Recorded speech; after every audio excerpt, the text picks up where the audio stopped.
కొత్త పార్లమెంటు భవనంలో ఇప్పుడు జరగబోయే ప్రత్యేక సమావేశాలు జరగబోతున్నాయి. 18వ తేదీ నుంచి 22వ తేదీ వరకు మొత్తం 5 రోజుల పాటు ఈ సెషన్స్ జరగబోతున్నాయి. దీనిపై ఇప్పటికే ప్రతిపక్షాలు ఆందోళన చేస్తూ ఉన్నాయి, విమర్శలు చేస్తూ ఉన్నాయి. అజెండా లేకుండా ప్రత్యేక సమావేశాలు ఏంటి అంటూ కాంగ్రెస్ సోనియా గాంధీ లేఖ రాశారు మోదీకి. అలాగే ఇతర ప్రతిపక్షాలు కూడా దీని మీద విమర్శలు చేస్తూ ఉన్నాయి, అజెండా లేకుండా సమావేశాలు నిర్వహిస్తున్నారని. కానీ సమావేశాలకు సంబంధించి అధికార పక్షం ప్రభుత్వం పూర్తి స్థాయిలో సన్నద్ధమవుతోంది. ప్రత్యేక సమావేశాలు కొత్త పార్లమెంట్ భవనంలో జరగబోతున్నాయి.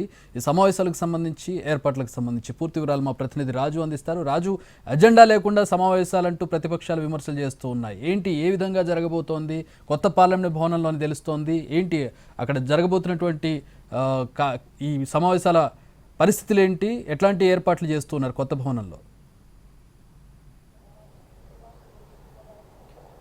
ఎస్ చక్రి, వాస్తవానికి నూతన పార్లమెంటు భవనం నిర్మించిన తర్వాత ఆ తర్వాత జరిగినటువంటి వర్షాకాల సమావేశాలు ఖచ్చితంగా కొత్త భవనంలోనే ఉంటాయని చెప్పి ప్రతి ఒక్కరూ భావించినటువంటి పరిస్థితి కనిపించింది. కానీ నూతన పార్లమెంటు భవనంలో కొన్ని రిపేర్లు, ఎంపీలకు సంబంధించినటువంటి ఛాంబర్లు, మరికొన్ని వసతులు కల్పించాల్సినటువంటి అవసరం ఉంది. అందుకోసమే ఈసారి సమావేశాలు కొత్త పార్లమెంటు భవనంలో నిర్వహించలేదని చెప్పి గతంలోనే అటు ప్రభుత్వం స్పష్టం చేసినటువంటి పరిస్థితి కనిపించింది. అయితే ఈ మధ్య కాలంలో పూర్తిగా నూతన పార్లమెంటు భవనాన్ని సమావేశాల కోసం సిద్ధం చేశారు. సో దానికి అనుగుణంగానే ఈ స్పెషల్ సెషన్స్గా చెప్పుకుంటున్నటువంటి, అంటే సెప్టెంబర్ 18 నుంచి 22వ తేదీ వరకు ప్రత్యేకంగా జరిగేటటువంటి ఈ స్పెషల్ సెషన్స్ కొత్త పార్లమెంటు భవనంలోనే నిర్వహించేందుకు ప్రభుత్వం సన్నాహాలు చేస్తుంది.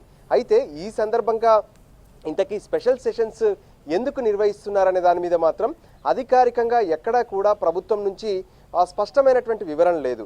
సో దాంతో నిన్న సాయంత్రం సమావేశమైనటువంటి కాంగ్రెస్ నేతలు, అంటే ప్రత్యేకంగా సోనియా గాంధీ నివాసంలో మల్లికార్జున ఖర్గేతో పాటు ఇతర ముఖ్య నేతలు సమావేశమయ్యారు. ఈ సందర్భంగా పార్లమెంటు సమావేశాల్లో అనుసరించాల్సినటువంటి వ్యూహం పైన రాజు సాధారణంగా సెషన్స్ జరిగేటప్పుడు ఖర్గే నివాసంలో సైతం ఇండియా కూటమికి సంబంధించినటువంటి ఎంపీలు ప్రత్యేకంగా సమావేశమయ్యారు. సో ఓవరాల్ గా కూడా అందరూ డిమాండ్ చేస్తుంది ఒకటే, అంటే 5 రోజుల పాటు స్పెషల్ సెషన్స్ నిర్వహిస్తామంటున్నారు. కొత్త కొత్త అంశాలు తెరపైకి తీసుకొస్తున్నారు. ఒకవైపు ఇండియా పేరును భారత్గా మార్చే ప్రయత్నం కావచ్చు, జమిలీ ఎన్నికలు కావచ్చు, యూనిఫామ్ సివిల్ కోడ్ కావచ్చు, ఈ అంశాలపైన రోజు రోజుకు చర్చ జరుగుతున్నటువంటి పరిస్థితి స్పష్టంగా కనిపిస్తుంది. సో ఈ పరిస్థితుల్లో ఇంతకీ ఎజెండా ఏంటి అనే దాని మీద ప్రతిపక్షాలు డిమాండ్ చేస్తున్నటువంటి పరిస్థితి ఉంది. అందులో భాగంగానే సోనియా గాంధీ ప్రధానమంత్రి నరేంద్ర మోడీకి లేఖ రాశారు. 2 పేజీలతో రాసినటువంటి ఈ లేఖలో ఏదైతే ఇప్పటి వరకు దేశంలో నెలకొన్నటువంటి ప్రజల సమస్యలపైన ఖచ్చితంగా తమకు సమయం ఇవ్వాల్సినటువంటి అవసరం ఉంది. సో నిబంధనలకు అనుగుణంగా తమకు సమయం ఇవ్వాలి. అంతేకాదు ఈ ఎజెండాను సీక్రెట్గా ఉంచకుండా వెంటనే ప్రజలకు తెలియాలి, పార్లమెంటు సభ్యులకు కూడా తెలియాలి. సో దీనిపైన ఖచ్చితంగా అటు ఏదైతే ప్రభుత్వం నుంచి సరైనటువంటి వివరణ వస్తుందని చెప్పి ఆశిస్తున్నామని చెప్పారు. అంతేకాదు ఇప్పటి వరకు దేశవ్యాప్తంగా ఉన్నటువంటి పలు అంశాలను కూడా ఈ లేఖలో పేర్కొంటూ సోనియా గాంధీ ప్రధానికి లేఖ రాశారు. అందులో ప్రధానంగా దేశంలో ఉన్నటువంటి ఆర్థిక పరిస్థితి, ధరల పెరుగుదల అంశంపైన ఈ పార్లమెంట్ స్పెషల్ సెషన్స్లో చర్చ జరగాలని చెప్పి ఆవిడ ఆకాంక్షించారు. అంతేకాదు రైతు సంఘాలకు ఎప్పుడైతే గతంలో రైతు చట్టాలు చేసినప్పుడు ఇచ్చినటువంటి హామీలు ఏవైతే ఉన్నాయో హామీలు, దాంతోపాటు మద్దతు ధర వంటి అంశాలపైన కూడా చర్చ జరగాలని చెప్పి సోనియా గాంధీ రాసినటువంటి లేఖలో స్పష్టమవుతుంది. ఇక గతంలో 2 సార్లు పార్లమెంటు సమావేశాలను పూర్తి స్థాయిలో స్తంభింపజేసినటువంటి అంశం ఏదైతే అదానికి సంబంధించినటువంటి అంశం.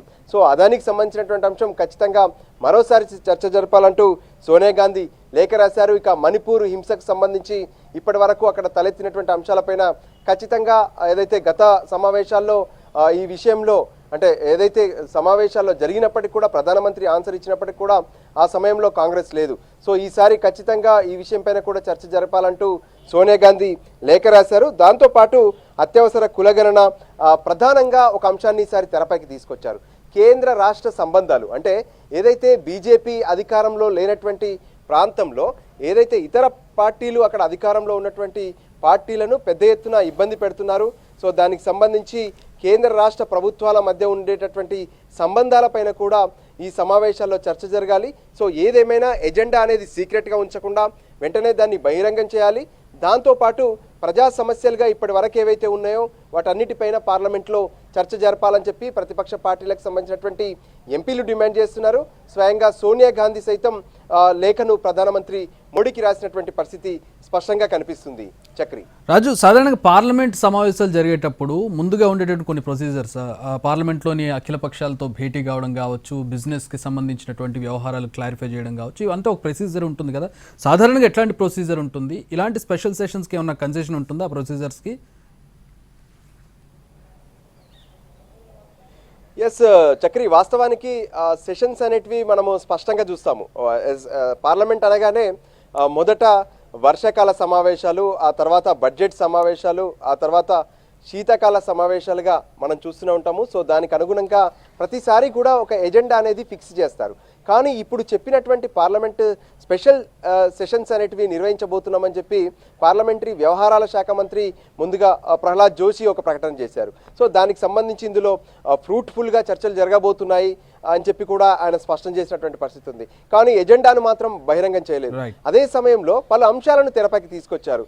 జమిలీ ఎన్నికలకు సంబంధించినటువంటి అంశంతో పాటు ఇప్పుడు కొత్తగా తీసుకొచ్చినటువంటి అంశాలు. సో వీటన్నిటిపైన కూడా సజావుగా చర్చ జరిగే విషయం పైన ఇక అటు ప్రధాన పార్టీలు కావచ్చు, ప్రతిపక్షాలు కూడా డిమాండ్ చేస్తున్నటువంటి పరిస్థితి కనిపిస్తుంది. Chakri, right, thanks for the updates Raju. Agenda ఖరారు చేయకపోవడంతో రకరకాల ఊహాగానాలు వినిపిస్తూ ఉన్నాయి. జమిలీ ఎన్నికలు రాబోతున్న నేపథ్యంలో దాని మీదని, ఇండియా పేరును భారత్గా మార్చిన నేపథ్యంలో దాని మీదని, ఇలా రకరకాల ఊహాగానాలు వినిపిస్తున్నటువంటి పరిస్థితుల్లో ప్రస్తుతం ఎజెండా ఇంకా క్లారిఫై చేయలేదు. ఎజెండా కావాలని చెప్పి ప్రతిపక్షాలు డిమాండ్ చేస్తున్నాయి.